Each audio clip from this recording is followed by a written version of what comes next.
for being here with us. It's very good to have the opportunity to hear what you guys are doing. And I mean, you will talk more about the story of the project, I guess, no? But the project title, you have it there.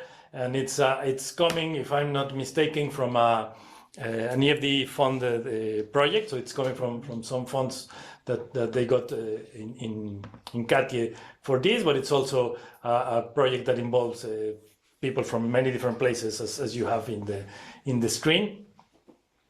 So yeah, I don't think there is much to add to that. So Pablo, if you can make it in presentation mode, because right now we have it in okay, sorry, the other mode, and then the floor will be yours. Okay, thanks, Alejandro. Can you say it now in presentation Yes. mode? Okay, good. So thanks, Alejandro, for the nice introduction, and thanks to EFD for hosting me today.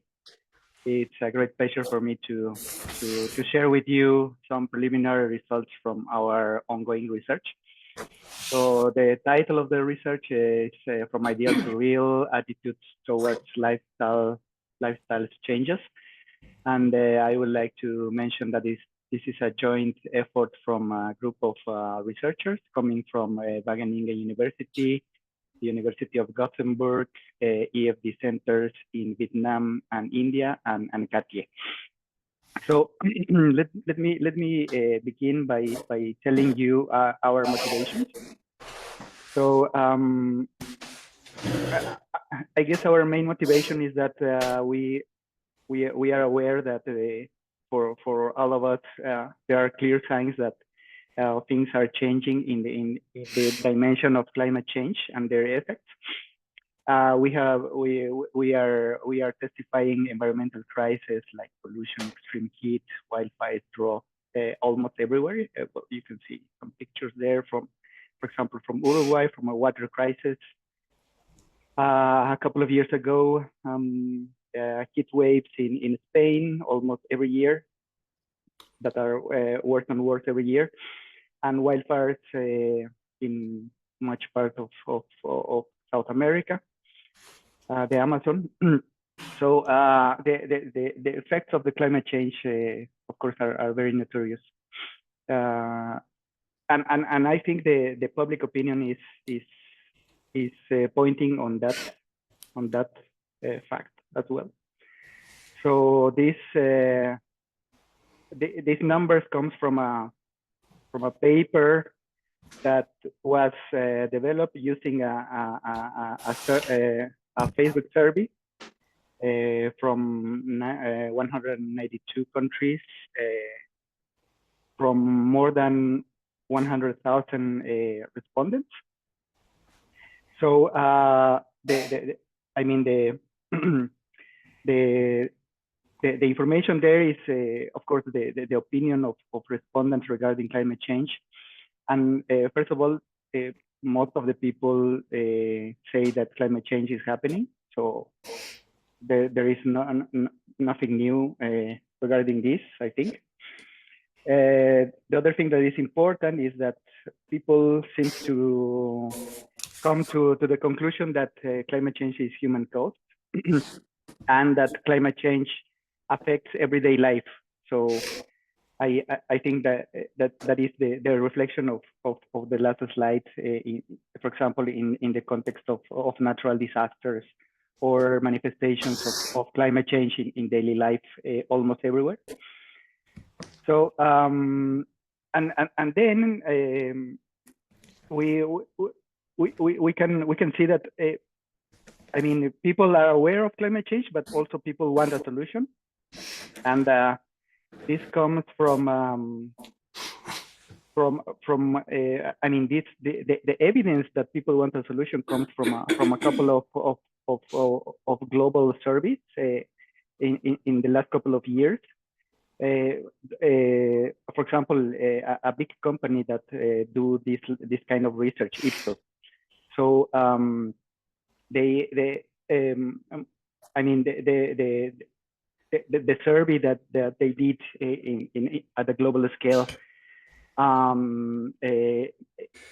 make the conclusion that the majority agree that their own country, I mean, each country in each respondent lives, should do more in the fight against climate change. And I think that is the standard answer, that everyone should do more to fight climate change. And I mean, the other piece of evidence that I wanted to mention is this recently this kind of recent paper in Natural Climate Change, that in which almost 70% of the global population express willingness to contribute against climate change. So it seems to be a global support for fighting against the consequences of global change. But however, we all see that we all can see that year by year the scientific evidence against I mean against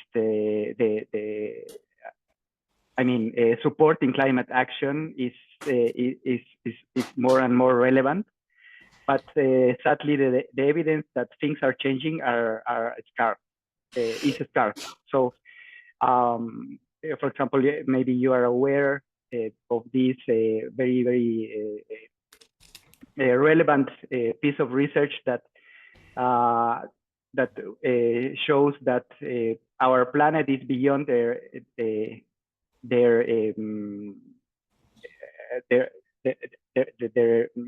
geophysical possibilities. So, of 9 boundaries, we are beyond of 6 right now. So, I mean, these are signs that although people is aware, and perhaps politicians and scientists much more are aware of the climate change is changing our lives, almost nothing is being done, or at least or very few things are being done in the last year. So we need much more action from all fronts, as this UNFCCC synthesis report on the first global stocktake finds.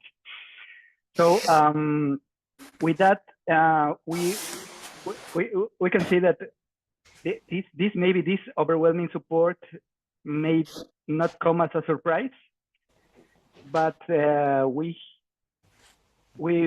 have thought that maybe this comes from the so-called warm glow effect. So what is this warm glow effect? That people get a sense of joy and satisfaction of doing their part, for example, and doing the right thing.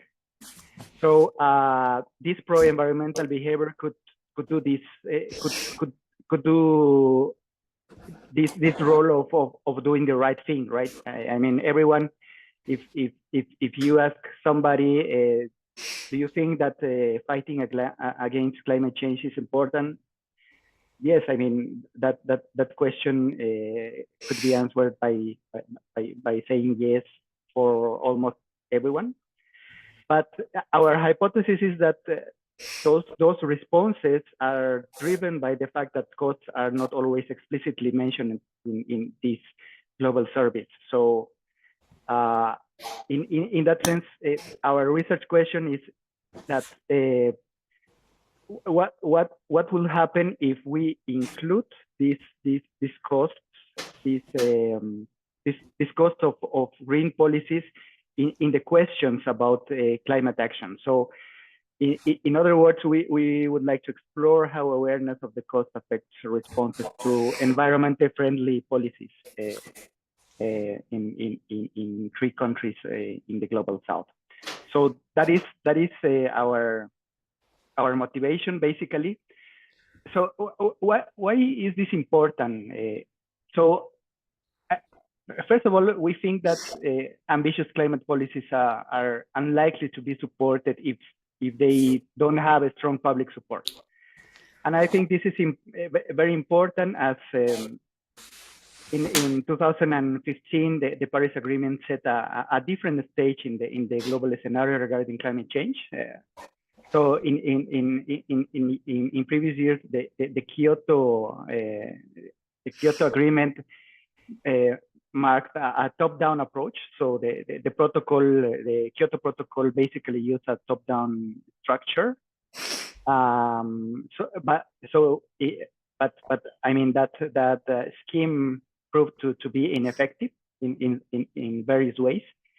So in 2015, the Paris Agreement was set differently by adopting a bottom-up approach, and that is by each individual country adopt a voluntarily contribution, that is the national determined contribution, in which they express and their efforts for mitigating emissions. So, but for doing that, for each country to do that, they need a strong public support, and that is for that reason, I think this research is more and more relevant. And well, of course, not only this research, pieces of evidence globally have started to explore how strong public support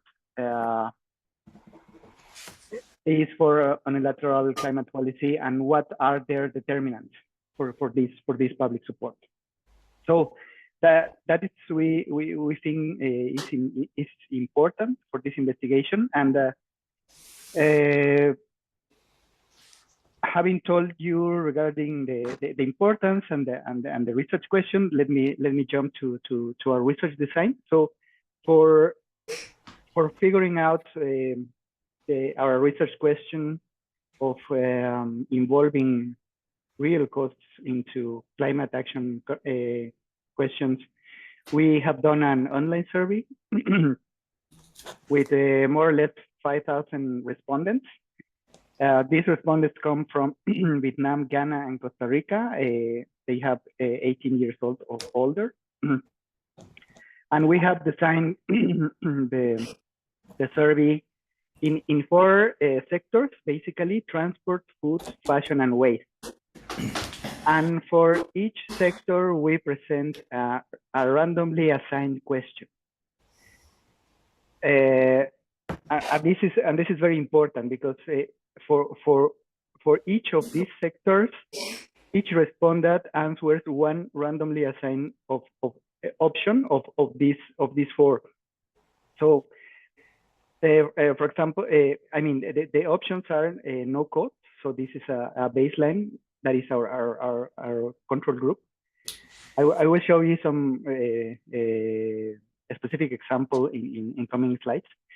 So the second one is behavioral costs. So the people need to change behavior.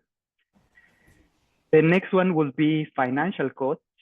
So people need to pay something.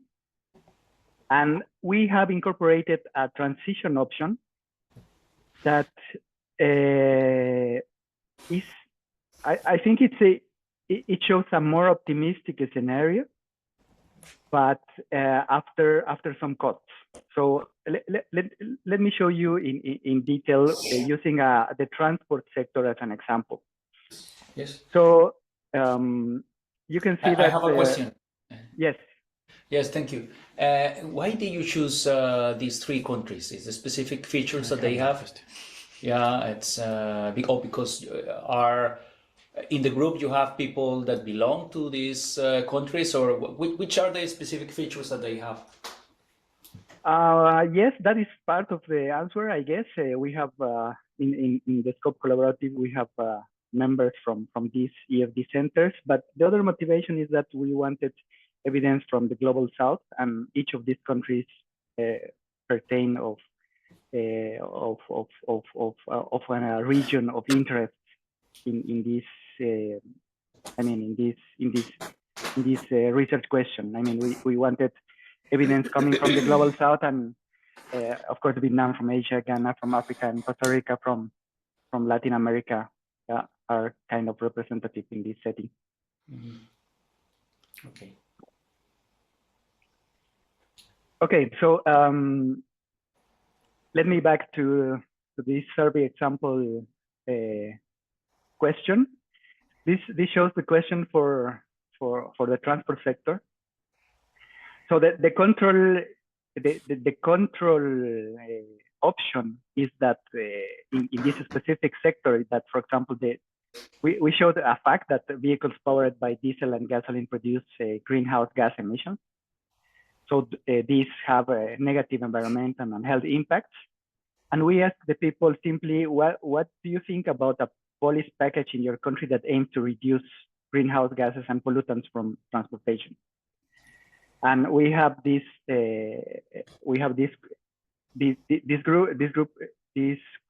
questions answered by using a Likert scale. But this control question comes at no cost, right? I mean, there is no cost involved in this control question, and that is different from treatment one, in which we say the same thing, that vehicles powered by diesel and gasoline produce greenhouse gas emissions that are harmful, but we are more specific in this treatment one, in which, in the sense that we mention the change that are required, and in this case will be a behavioral change, in the sense that the people will need to move around using, for example, bicycle and walking, using less their cars and motorbikes, and using more public transportation. So that will be the treatment number one. The treatment number two, we present the same scenario, that the transport with gasoline and diesel emit greenhouse gases, and but we present, instead of behavioral changes, we present them with some burden, and that is in a form of taxes, for example, in gasoline, that will raise the prices likely of these fuels, and of course it will be more costly to use, for example, their car for the household. So that would be the financial burden option. And this transition option, the treatment number 3 that we included, shows like a more optimistic scenario in which people will find some cleaner modes of transport in the future. But of course, they will come after a transition, a painful transition that will require behavioral changes, financial burdens. But at the very end, I mean, they will find more and more cleaner options of transport themselves. So this is a more optimistic scenario, but coming with a cost. So this is only an example coming from the transport sector, but the food, fashion, and waste questions are very similar. So basically, they show that the same configuration of the questions in the survey, right? So these are some summary statistics from the questionnaire. So of course, we have included a set of socioeconomic characteristics of people, in addition to asking them their support in form of a Likert scale of these green policies. So we have included questions regarding their education, the area in which they live, the employment status, their perception regarding their economy, their own economy, the trust in government, and a question regarding the economic policy, if they feel more comfortable regarding a state-oriented or market-oriented set of policies. So let me jump to the first set of results. The coming slides will show the hypothesis tests for the questions, for the survey questions. So, well, first of all, let me explain a bit more what we would expect from this survey. So regarding the first group of hypotheses, we will expect a decrease in support as cost increase, right? I mean, for the control question, we will expect a great support, but when we ask to, for example, do some behavioral changes, for example, use more the bike, we could expect less support, and even less when we ask the people to pay more for gasoline, for example, in the transport sector. So we will expect decreasing support for environmental policies. That is one thing that we'll expect.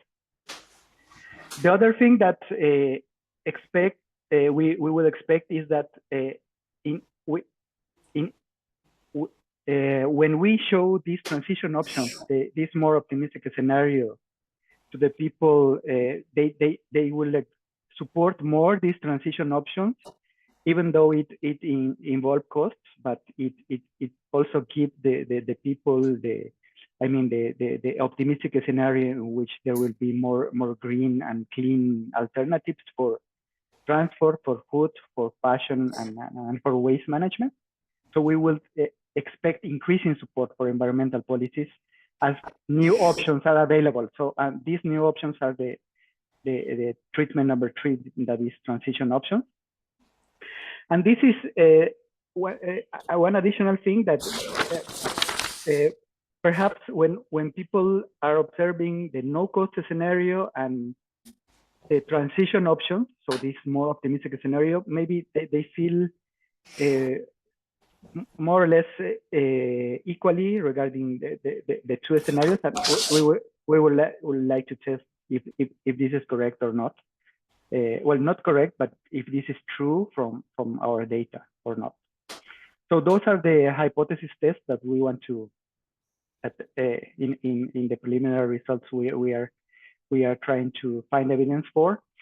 So and a way is that we have come with this this U curve that joins the 3 hypotheses more or less.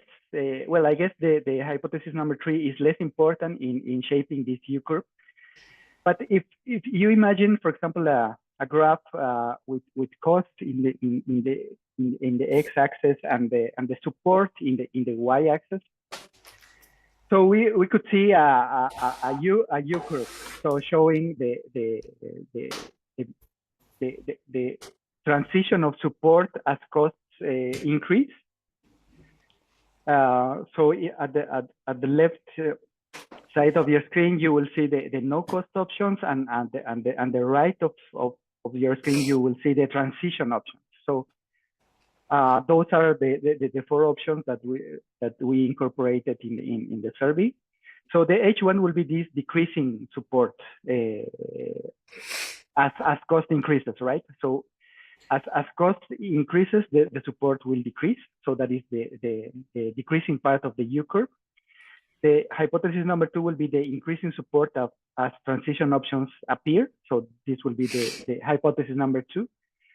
And the hypothesis number 3 will be the transition options are as good as no cost policy. We would like to test if people are indifferent between this no cost and transition option scenario. So that is a figure that summarizes our hypothesis, our set of hypotheses.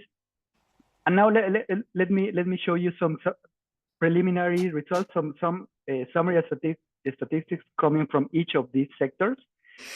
So of course, we would like to see some kind of U curve in these sectors, and for some sectors of course, is more clear than for others. For example, for the transport policy, you can see at the left hand that yes, we can see some form of U shape. For the food sector is not that evident, but we can see that the support decreases as we increase the policy cost. I have a question. Mm-hmm. In the transport policy graph, you have something called stranded. Is that an Yes. additional policy option that you're giving, an additional treatment? Yes, but this is only for the transport sector, and that is why I didn't mention, but it forms part of a financial cost. In this stranded option that is only for the transport sector, we mentioned that, for example, people that use vehicles powered by fuel will become less and less useful in the future as we will have more cleaner energy sources, for example, electric cars and things like that. So they will stay with their gasoline and fuel vehicles that will be valued less and less. But this is only for the transport sector, and I didn't mention because this is relevant only for the transport. Okay. So these are the use shape for transport and food. For fashion and waste, maybe for fashion is more clear, and for waste it's a bit strange because for behavioral the support kind of increases a bit for behavioral policies, but of course this is only a summary statistics, right? We need to have a hypothesis test in order to test this more formally. But in principle, I wanted to show you that this U shape is something that we could expect. So let me jump to hypothesis tests. So and I will show you some partial results because we don't have much time. So for the transfer, for example, in testing the hypothesis number one, we have tested the hypothesis that the mean of the Likert scale support coming from no cost versus behavioral and behavioral versus financial and financial versus stranded assets in the transport sector are equal. This will be the first group of hypotheses, right, in the transport sector. And as you can see, the p-value is shown in the brackets. We can see that basically there's no difference between each policy option, between each policy step in the transport sector. So yes, maybe the U curve shows like a decreasing support for behavioral policies, for example, but when we do a hypothesis test, we can see that these options are basically statistically no different between each other. So that will be the results from the transport sector. So the first part of the U curve wouldn't be shown in the transport sector. In the food sector, we can see more or less the same. So although we can see the decreasing support as the cost of policies increases, we can see no difference between these policy options in the food sector. So this is more similar to the transport. But for the fashion, for example, we started to see something different. So we can see that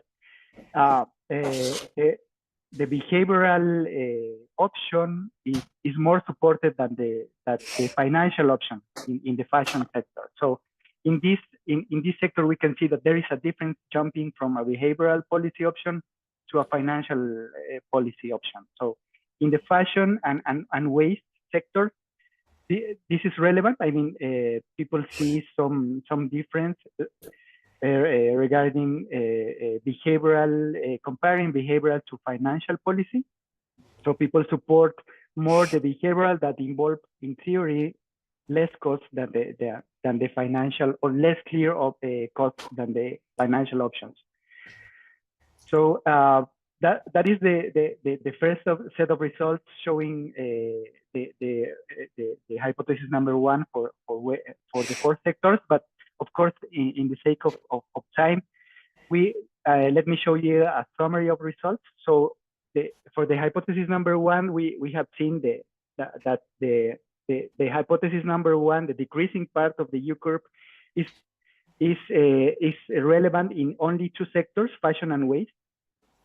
For the increasing part of the curve, the hypothesis is rejected in food, fashion, and waste. So that means that in these sectors we can see a upward slope in the U curve in food, fashion, and waste.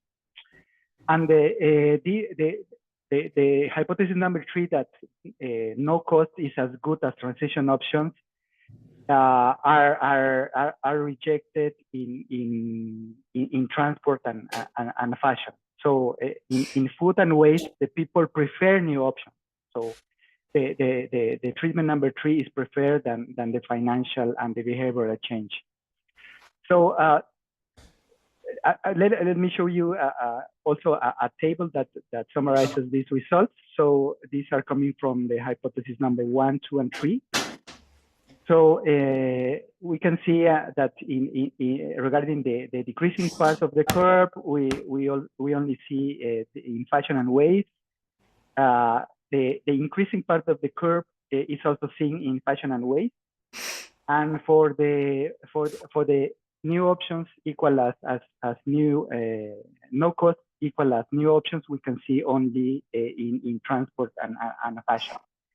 So this table summarizes our first set of results, and let me show you very preliminary regression analysis results after this set of hypotheses. But I would like to mention that these are just preliminary results, and this we are still analyzing the results of this regression. So one step forward, given the battery of variables that we have in our data sets, will be to make a regression analysis, right? So in this example, we are showing you some results, for example, in the transport sector coming from a model, and the model is a mixed effects ordered logits model. So we have picked this because the Likert scale, of course, from 1 to 5 or 1 to 4 makes it suitable for using an ordered logit model. And mixed effects, why? Because we can see that the random characteristics will be given by different socioeconomic profiles of the respondents, but of course they live in different countries, right? And these fixed effects will be given by pertaining to each country. So that is the configuration of the model. So the regression analysis that I am showing you in the screen comes from the transport sector, and this basically compares the no cost option that is shown in blue versus the financial cost option that is shown in red. So these are coming from standardized socioeconomic characteristics. So the distance from the zero line shows their relative importance in the regression, right? So of course this is, I mean, it's kind of difficult to interpret if each of these variables in such a model. But for example, let me drive your attention to this question. For example, in the survey, we have asked people that if their family owns a car or not. So you can see in this option that people that own or households that own a car are of course are showing less support for a financial policy option, strong less support for a financial policy option, and that will be something that we could expect, right? I mean, if you ask the people that you will coming from a household that they will pay more for gasoline, for example, maybe they will support less that policy option, and that is coming from the evidence. So and the other thing that I would like to show you in these very preliminary results coming from the regression analysis is that in the food sector, in which the setting is the same, and this graph shows the no cost option versus the financial cost option, and we have asked people also regarding if their usual diets includes meat. But here in this option, when people answer to eat meat, if their family eats meat, we observe no difference between the no cost and the financial option. So I mean, when we present people with, for example, a financial burden for meat, people seems not to be. It seems not to be that important as for example, in the transport sector, right? So this might show like like an introduction mechanism, maybe for some kind of policy, in the sense that if people are indifferent between paying a bit more for meat, that will be some. I mean, some starting point for a green policy.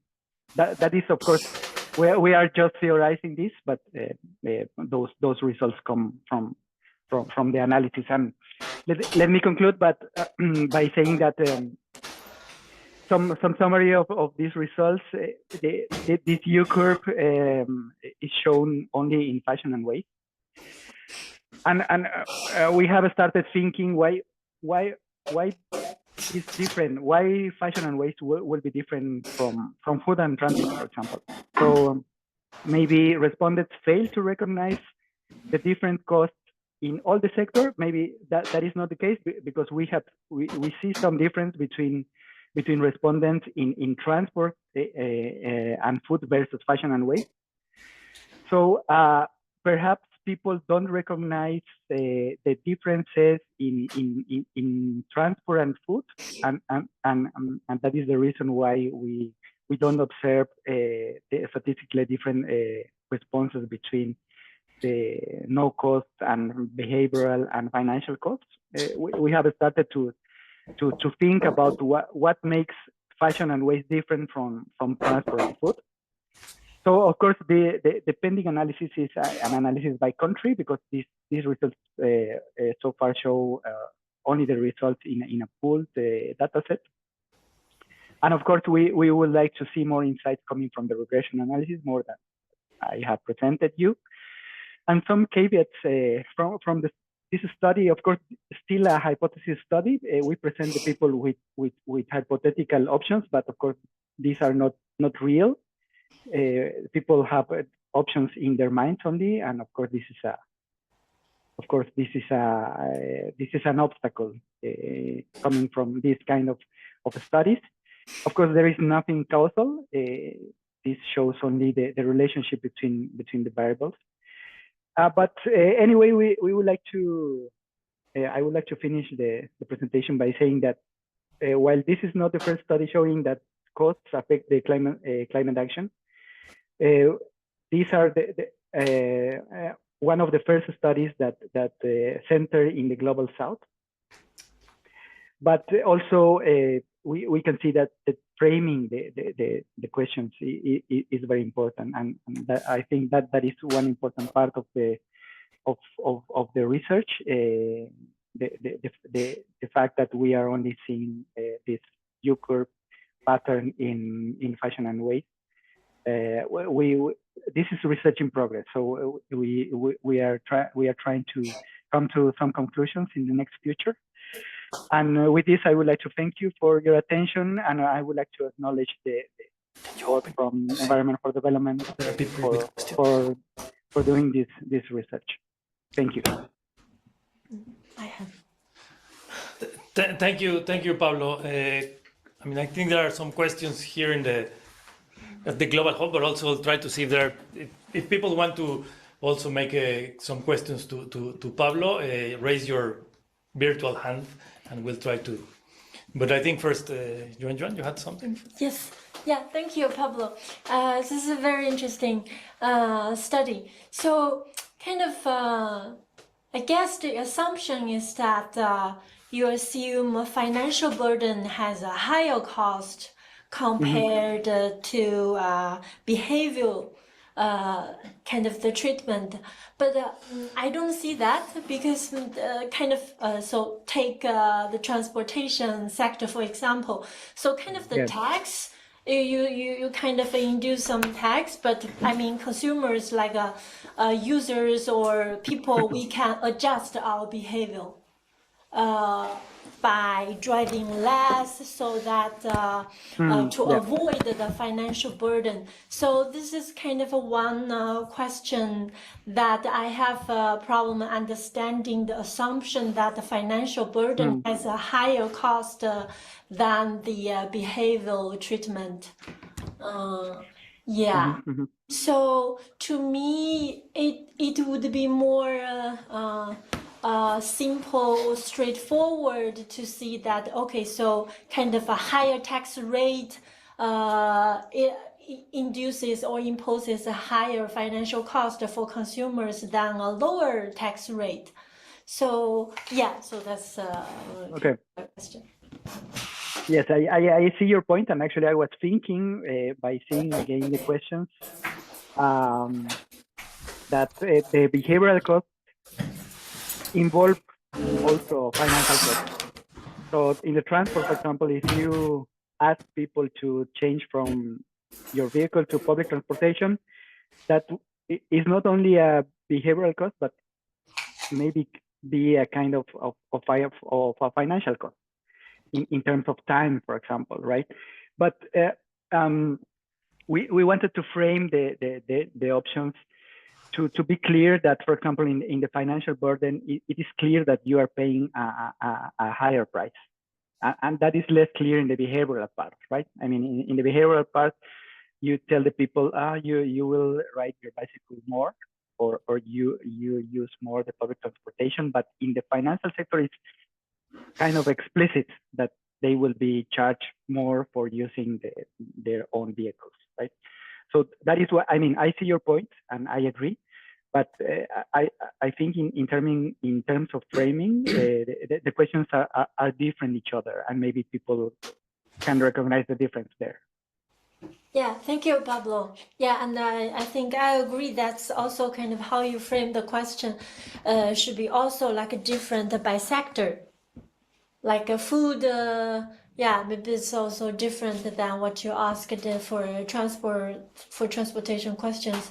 Like a food, if you ask people to reduce their consumption of beef, maybe they can find out some complementary meat, yeah. And if that has a higher cost, that also will have a kind of a financial burden in this behavioral change That's right. Yeah, so Yeah, that's right. Thanks. Yeah. That's right. Thank you for your question. Yes. Yes, thank you, Pablo. I was thinking about this transition opportunities that you had to the right on your U curve. Do they always need to be associated with higher cost? I mean, there could be transition opportunities for low cost. They already adjusted, yes, for instance.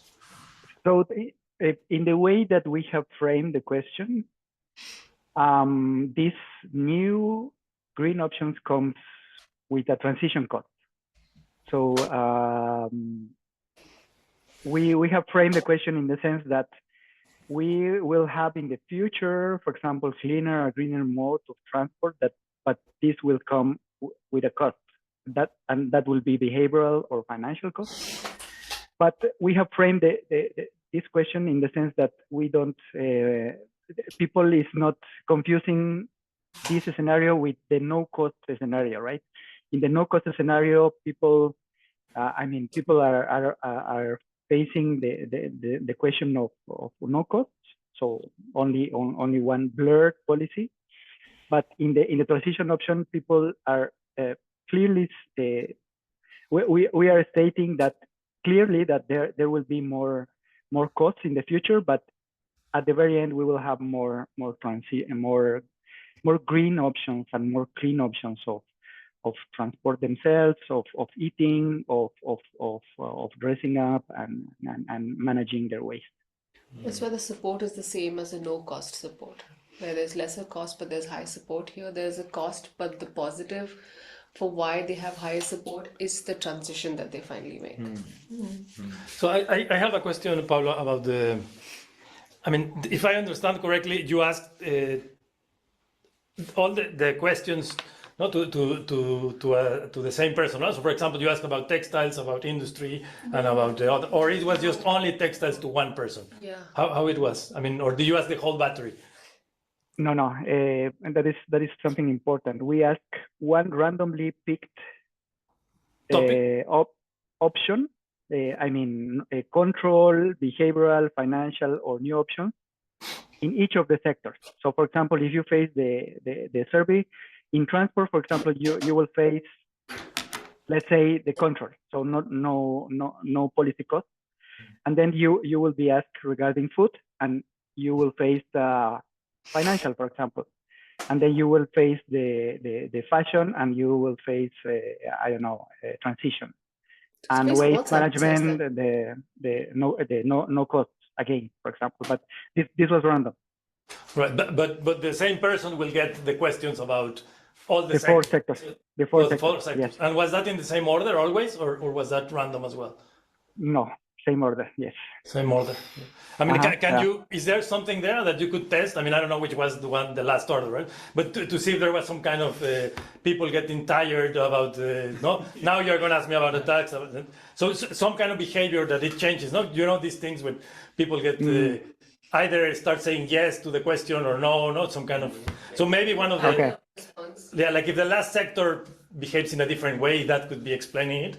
And related to that, because it's, I mean, I understand the logic, no? But I wonder, I mean, it seems like with these hypothetical questions, and you have a bunch of them, and there is a lot of kind of mental width that you're asking for the people, right? Because you're asking them, no, like when you, as Joan was saying, right? If you ask me about, and I think about Mexico City, no? You ask me about behavioral changes in transportation, I could have a very different mindset about what you have in mind from anybody else. No? What does that mean, right? Is it even I could ask myself, that's not going to work, right? So I know that there is no transportation option that will be a behavioral change. No, there is nothing I can do, and the system will not allow me. So yeah, I'm just wondering. I mean, some of that could come in the country analysis, but I guess not.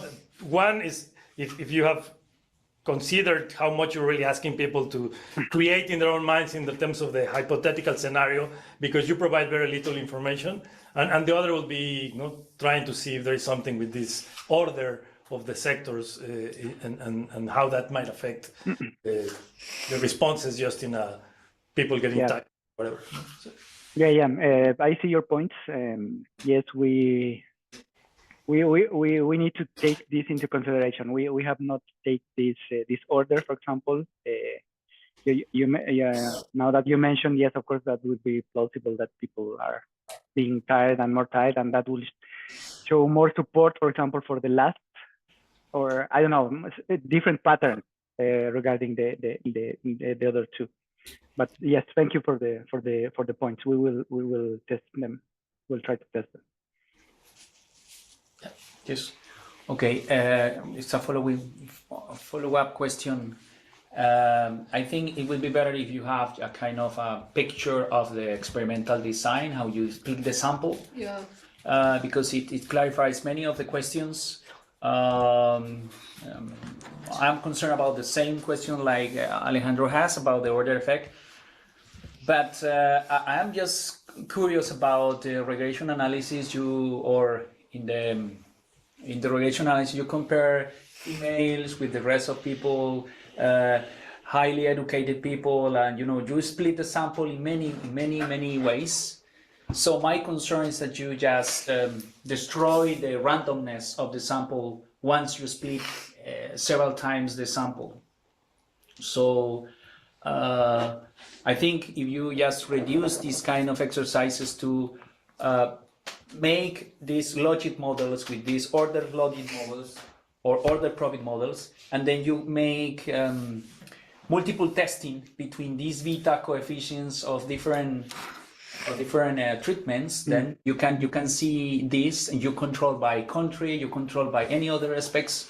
You don't make it mixed effects. You don't see it cross treatment and cross sector, but instead say one treatment across the sector, or one sector across the treatments. Exactly. So this would be because it means that you lose, you don't see any effect. Most of the effects, you lose most of the effects because you have maybe, you lose statistical power.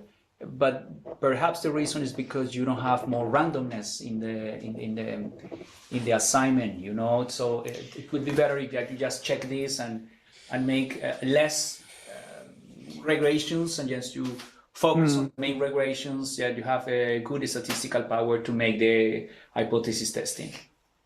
Okay. I see your point. Yes. Yes. I mean, incorporating that number of variables in one regression, of course, it's really difficult to interpret, and maybe we are losing all the effects in such equation. But yes, I mean, that is a valuable point. I see your point there. And regarding the how we pick the sample, yes, I mean, we will try to clarify this for the paper, right? I mean, to be really more clear how we pick the sample and how the people are responding the survey. Thank you. Anybody else here? Anybody else online? If not,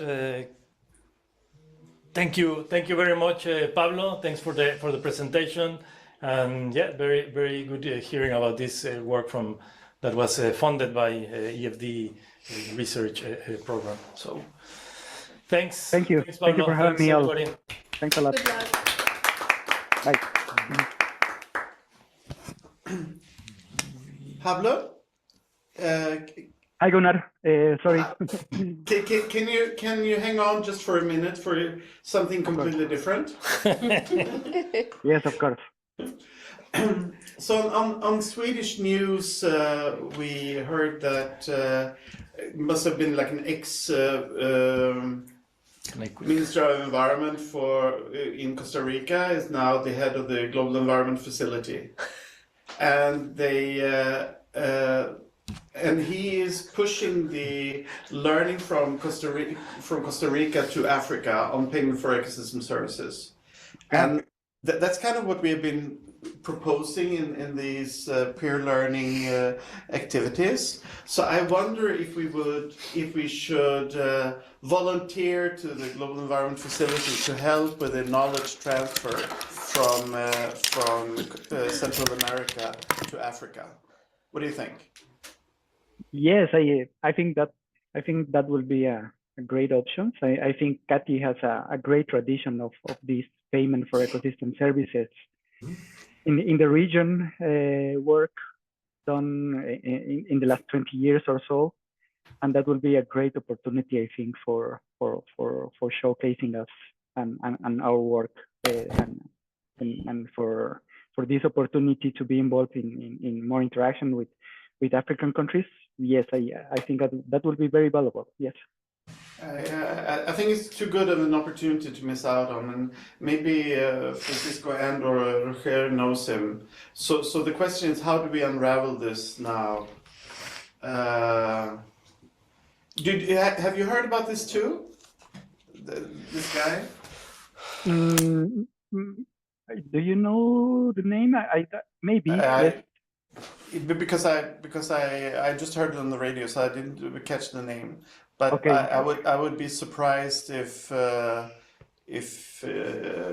our friends don't know him, and I think that would be the way. So if you could see if you can talk to Roger about it and circle back to me. Okay. And then we can take it from there. I think that we should approach him maybe from Katy or from EFD. Probably better if Francisco knows him. I think that would be the best way. Okay. Yeah. Okay, Gunnar. And then we can help out in scouting all the African centers and see what's on the agenda of their national policies, because I think some of they already have such a pilot going. They said on radios like 5 countries. And maybe Nigeria or something like that was actually only 2 out of those 5, I think, was EFD countries. So we could we should do some footwork and then approach them, I think. Okay. Good. Thank you. Gunnar. Thank you. Thank you, and enjoy your coffee at 7 in the morning now in Costa Rica. So thanks. But you have the best coffee anyway. Yes. Yeah. Thank you.